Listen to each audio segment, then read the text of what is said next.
Programang ito ay rated SPG. Striktong patnubay at gabay ng magulang ang kailangan. Maaaring may masiselang tema, lengguwahe, karahasan, sexual, horror o droga na hindi angkop sa mga bata.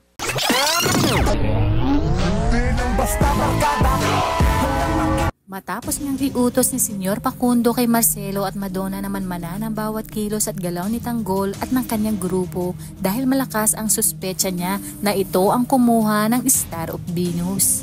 Kasabay pa nang malaman ni Tanggol ang halaga ng diamante ay mas lalo niyang pinanindigan na hindi niya alam kung saan napunta ang mga ito. Alam ni Tanggol na pinababantayan siya ni Senyor Facundo kaya gagawa sila ng paraan upang makapuslit sa mansyon at iligaw ang mga tauhan ni Senyor Facundo.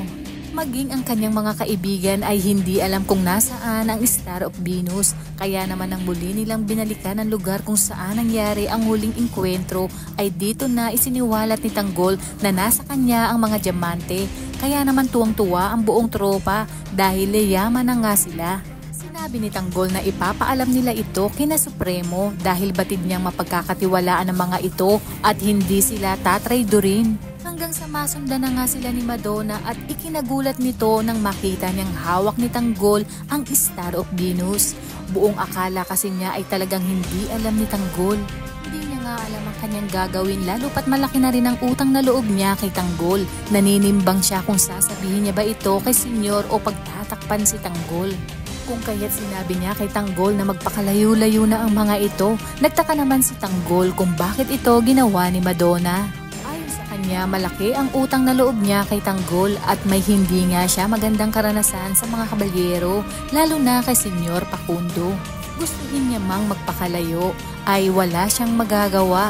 Dito na rin napag-alaman ni Tanggol na apo pala ni Senyor si Pablo Caballero. Kung saan siya nga ang nakapas lang dito. Sinabi ni Tanggol kay Madonna na hindi na ito kailangan magtiis. Handa umano siyang tanggapin ito sa kanilang grupo kaya magpapakalayo-layo na ito. Hindi nga rin alam ni Madonna na pati siya ay pinamamanmanan ni Senyor kaya naman agad na tumawag ang mga tauhan ni Senyor at sinabi na kay Tanggol ang Star of Venus at kasabwat nito si Madonna. Dito na magsisimula ang maaksyong bakbakan laban kina Tanggol at kay Senyor Facundo. Sa kanilang paghaharap ay sinabi ni Tanggol na siya ang pumaslang kay Pablo at alam niyang ipapapatay siya nito kaya uunahan na niya umano ito. Ito na kaya ang magiging katapusan ni Senyor at pati ang grupo ni Marcelo ay mapipilitang umanib kay Tanggol.